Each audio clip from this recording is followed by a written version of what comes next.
falaxaa mukan soofame.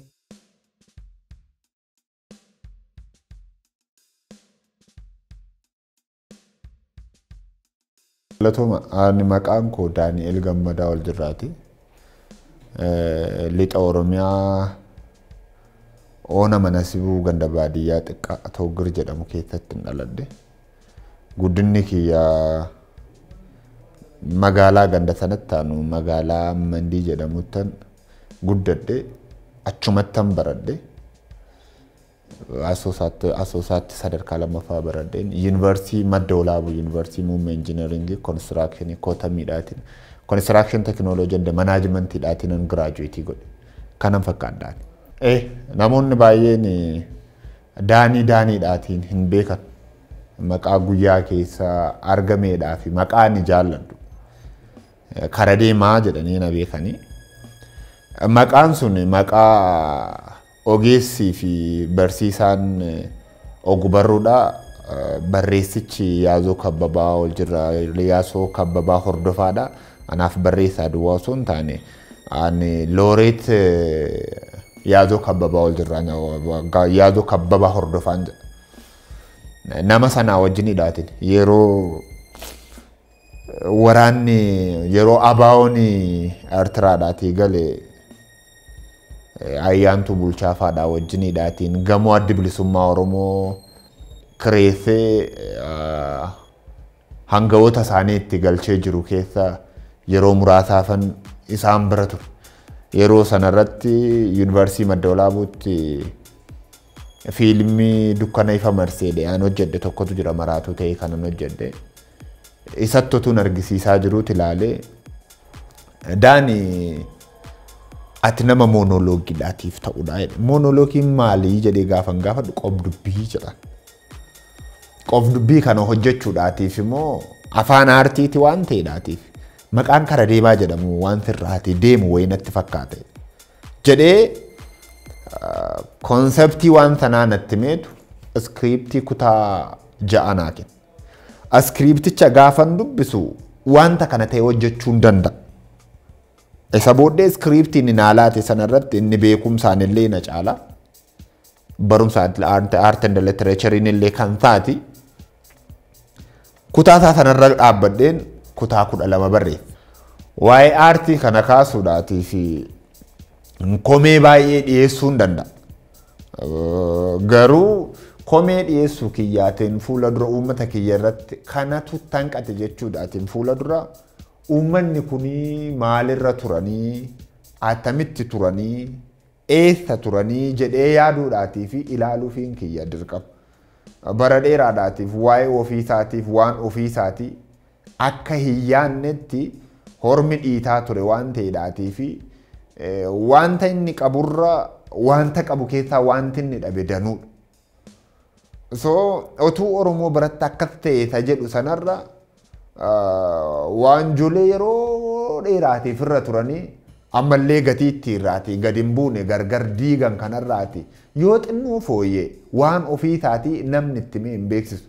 Aartiin garuu silaatii akkuma ofiisaatii akka isaan godhe akka isaan jiraachise akka ta'uu qabu biratti yoo ta'e wanti Oromoo qofti wanta addunyaadhaatiif ajaa'iba ta'an qaba. Kanaatiif aartiin Oromoodhaa Oromoo biratti akka ta'uu qabu hamma ammaatti hin taane waan ta'eef akkas ta'uu qabu jedhee wanti hin jedhu danuu jiraachuu danda'a. Garuu akka ta'uu qabu sana ta'uudhaatiif akka ta'aa jiru kana keessaati uummatichi yoo ba'e akka aartiin barbaadamu ta'uu danda'a. Fakkeenyaatiif uummata waan ofiisaatii hin jaallanne otoo hin taane uummata waan ofiisaatii gararraatti ol kaasee waan ormaa keessa waan ormaa jaallatu keessa dhalanne keessa guddanne keessa jiraachaa jira. Yoo ta'e illee new generation isa jedhan osoo hin taane dhaloota ijibbaataa kanatu xinnoo fooyyee qaba waan ofiisaatii jaallate. Kanaatiif aartiin Oromoo akka inni ta'uu qabu akka mataanee jirru keessaati. Yoo akka ta'uu qabnu san carraa argannee taaneetiif wanti keenya hundumtuudha akka ta'uu qabu ni ta'a jedhee yaada isaan sana keessaa aartiin tokko. Ajaa'ibsiifattoota waan an qabu namoota na ajaa'ibsiifatan waan an qabuutiif jecha wanti kiyya baay'een taanii nan ajaa'iba. Jiruudha jedheetti yaadee waan an godhuutiif jecha baay'ee na ajaa'ibu miti. karaan irra darbee jedhanii garuu hundumaayyuu nan yaadan. Namatu na yaadachiisanaan hiriyoota kootu. Kun wanta namni tokko gochuu danda'u miti wanti ati goote kun gaafa jedhan irra deebi'ee dhaabadhee ilaala. Because utuun hin godhin fuula duran wanta gochuu qabutti karoorsee deema waan ta'eedhaati. Isaan sana keessaati garuu wanti anaannatti tolu wallo. Walloo tarii harkan irra qabaayee dhaqeen wanta ani yeroo dheeraatti hin baranneen irraati baradhe biyya sanarraati. Qulqullummaan irraatii baradhe dhugaan irraatii baradhe dhugaa daba hin qabne dhugaa shira hin qabne qixxa baay'eetti nan argama namoonni ani argu baay'een isaanii sobuu gaafa barbaadan dhugaa rabbiin siin jedha isuma dhugaa waaqaa jennaan namni akkasii sobuuf akka inni jedhu in dubbata malee hin kakatu. So aanaan wantoonni na ajaa'iban dhugaan dhugaa ta'uusaa walloo deemu kiyyatti an gammada siin jechuudhaati. Kana gochuu kan danda'u Oromoon yoo garbummaa jalaatii ba'edha. Oromoon ammi amma lafarra jiru.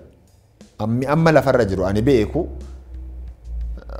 nama waggaa 120 kaasee hamma ammaatti ka jiru garbummaa jalatti dhalatee garbummaa jalatti guddatee garbummaa jala jiraachaa jira waan ta'eedhaatii fi kabaja waan ofii isaatiirra muraasa tuge.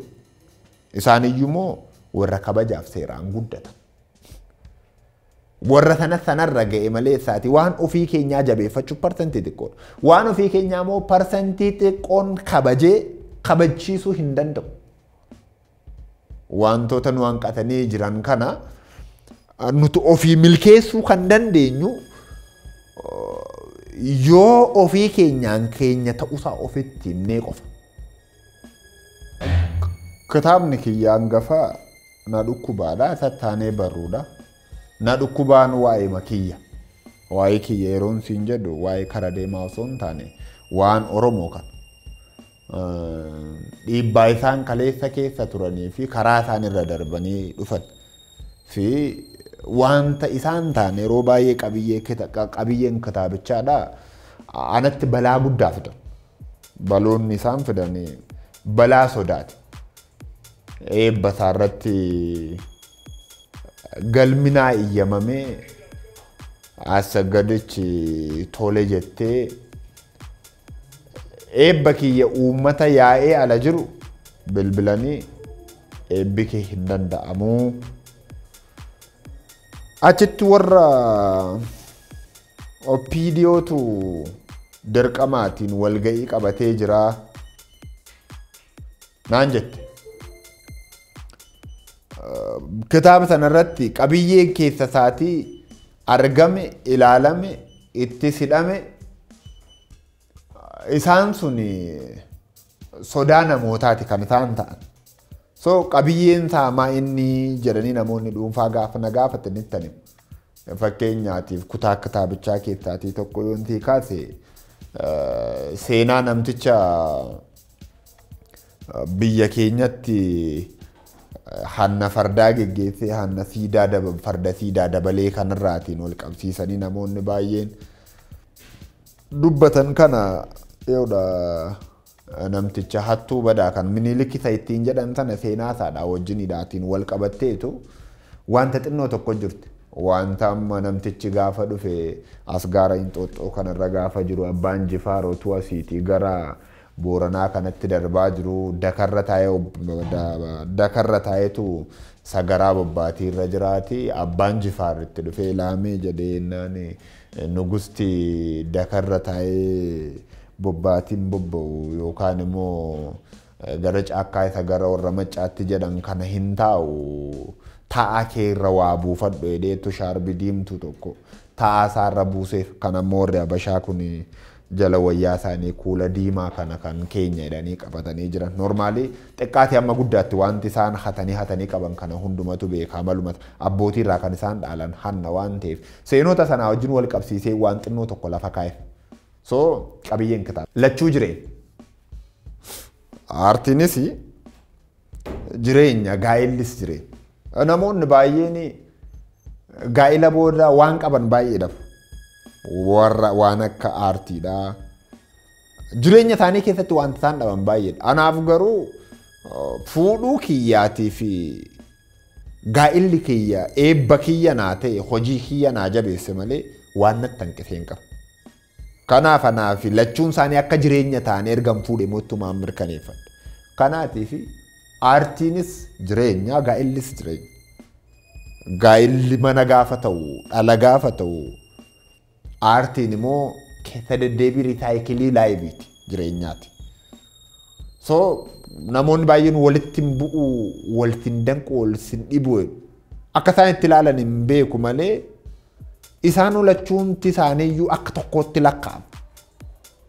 Aartiinis gaa'illis. Kanaatiif walis hin dhiibu, walittis hin bu'u, dhiibbaas walirraa hin qabu yoo wal jabeessee jiraachuu malee. Guyyaan kun yoo ani hin dogoggorre ta'e akka biyya kanaatti ji'a torbaffaa naannoo 2019 keessa jira. 19 yookiin 20 ji'a torbaffaa 2015 keessa jira. Haala biyyi kun amma keessa jirtu saayitii kanatti keessa jirtu kanarratti sabni kun waa'ee aartii ofii isaatii irratti maal gochuu qabaani? Dhimma siyaasaa dhaabbaan deemsisee adeemsisu waan keenya karaa deemsifachuu dandeenyu irra deemsisuuni bu'aa aartii keenyaadha jedhee yaada. Fakkeenyaatii fi literaachariin Oromoodha sadarkaan isaanii sammuu namaa keessatti ol ka'aniiru. Garuu dandeettii bakka uummanni kun jiru ga'uutu hin jiru. Kana maafan siin jedha waa sadii jira. Tokko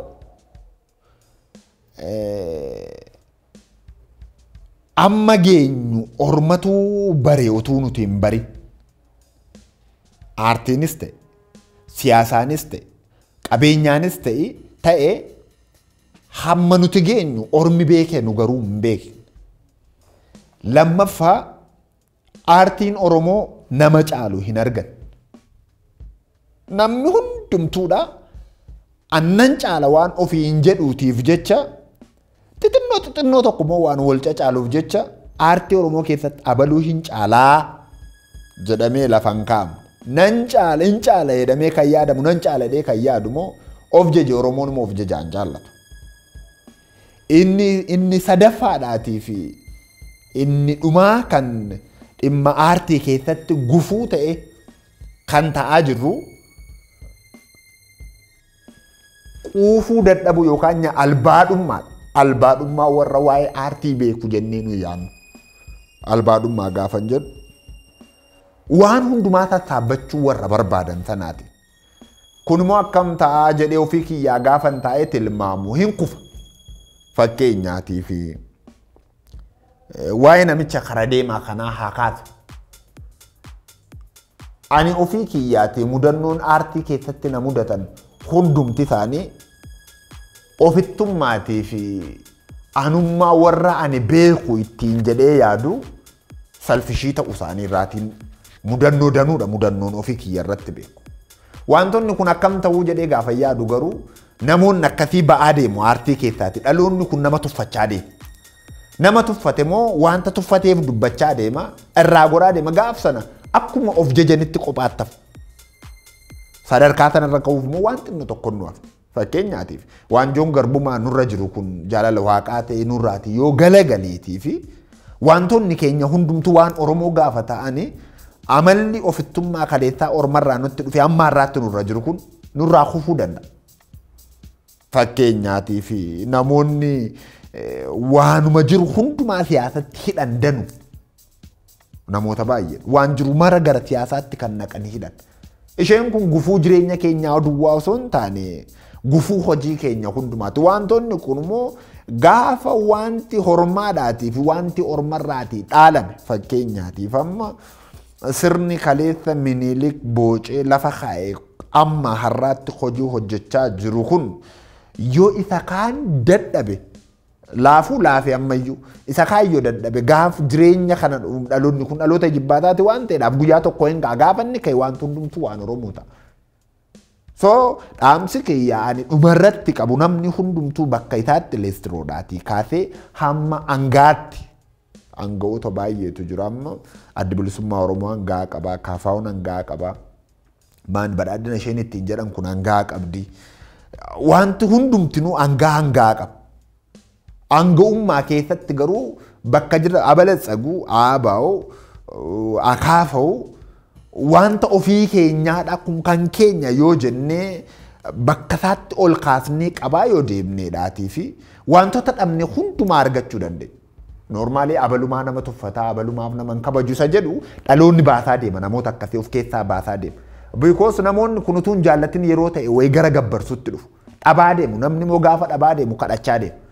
So kanaatii fi dhaamsiyan gara dhumaarratti namoota maraatiif qabu warri kabaja beektan wal kabajaa warri moo wal danda'u beektan wal danda'a bobaa keessan jalaati orma baasa warri moo wal dandeenya hormaa wajjin jiraanna jedhan yeroo tokko orma kana qosoonis waama jirudha mataa ishee keessa rukutuunis waanuma jirudha sababni isaa kabajni guddaan ormaaf gabbarsuu fakkaata waan ta'eef yeroo tokko mataa ishee keessa rukutuu waama jirudha so bobaa keenya jalaati horma baasne bobaa keenya jalatti of yoo qabanne gaarii sababni isaa yeroo baay'ee ijoolleen keenya baay'een abidda wayyaa gubu abidda mana gubu abidda lafa gubu abidda nama gubu bobaa jalatti baadhatanii deemu abidda bobaa jalaa utuu argin fagoorratti ofirraa tiksuu barbaadu hormi immoo gaafa hundumaa horma ta'uusaa kaleessas diina har'as diina boris diina ta'uusaa yoo adda baasanii beekaniitii fi waan hamaa bobaa jala kaatanii hin socho'an kanaatiif ijoollee keenyaaf jenereeshinii haaraadhaatiif keessumaati dhaloota haaraa warra jedhanirra dhaloota ijibbaataaf dhaamsi ani dhaamu of tuulummaadha isa jedhan hundumtuu gabaa keessaa ba'a waan deemaniif kadhachaa waan deemaniif jecha ibidda bobaa jalaatii babbaafattanii gara duraatti yoo adeemneedhaatiif jireenya keenyarraa waan kuffisuu qabnu sirnas yoo ta'e maalis yoo ta'e irraa jalaatiin kuffisaa deemu dabalatamoo namni ofitti amanamummaadhaatii fi namni jireenya isaa keessatti gochuu nan danda'a jedhee waa murteessuu hin dandeenye aartii keessatti mitiitii uummatuma kana keessattuu kana booda faayidaa hin qabu. Ani eebbisaa addunyaa waaqni lubbuusaa abaaru weellistoota keessaa namni akka eebbisaa addunyaa dinqisiifadhu hin jiru barreessitoota keessaa namni akka yaazoo kabbabaadhaa ajaa'ibsiifadhu hin jiru. Eebbisaa addunyaadhaa namni eebbisaa hin beekne amman har'a ga'eetti nama tokko na mudate mana hidhaan jira sirba tokko dhaggeeffata. Falaxaa mukan soofanii alagaa fingarboomani falaxaa muka soofuure alagaa fingarboomure hin dhaggeeffata anaaf obboleessi kiyya yoonaas immoo hidhamtoota lafa teteenya kilaashii baatee irra keessata gurbaan kun na ajaa'iba jedheen anaanis dhugum baay'ee na ajaa'iba ani immoo baay'een jaalladha baay'ee na ajaa'iban jedheen yoonaas hin ta'a obboleessi koo eessa jira ammaa jedhe kun bara 2014 naannoo ji'a lammaffaa keessatti eessa jira amma eenyudha eenyiin jedheen deebiseen gaafadha ilaaleetu dhaqaamsaa eebbisaa addunyaa jedhaa eessa jirannaan eebbisaa addunyaa hin beektu argitee hin beektu jennaan yeroo tokkoon Finfinneetti arge bara 2013 waaman jedhu wallaan eebbisaa addunyaadhaa warra kaleessa diina keenya turanii har'as diina keenyaa boris akka diina keenyaatti lakkoofnutu konkolaataatti dhee lafarra harkisee ajjeesee du'uunsaa tureeraa ittiin jedhu wayyoo nama akkasii ajjeestetti wayyaaniin eebbisaa addunyaatii miin jedhe bara 2013 waan an arge wayinatti fakkaata Finfinnee keessatti kilaashii baata biyya tiksa biyya eega so naman bara koo guutuu jaallachaa guddadheetii fi naman ajaa'ibsiifachaa jiraadhu kana biyya geggeessaa kilaashii baatee sirbasaa dhaggeeffachaa namni hin beekne moo ni jira so namni ajaa'ibsiifadhu eebbisaa addunyaadha achi eebbisaa addunyaa baay'ee hunduu nan jaalladha baay'ee isaanii eebbisaa addunyaa garuu nan dinqisiifadha baay'ee dhaamsi kiyya kanumaadha gara bari studiyoon meeshaa production guutuu akka inni qabu isinitti immoo qofaa maafin kana hundumaa isiniin jedhu yoo barbaaddan yeroo cina yoo feetan baby shower yoo barbaaddan guyyaa dhaloota yoo barbaaddan immoo dhoksaadhaan gadi qabdanii akka iccitiitti yoo dhuftanii waa dokumentii godhanna jettan yoo barbaadan fiilmii guutuu yoo barbaadan dokumantarii baritti iddoon as furiitti argamu naannoo nookii geessanii yoo bilbiltaniitii fi innuu sinitti mata kana hundumaa isinii gochuu kan inni murteesse Oromoo productioniin hin barbaachisa jedhee waan ani yaadeef naan jedhu nagaatti bye.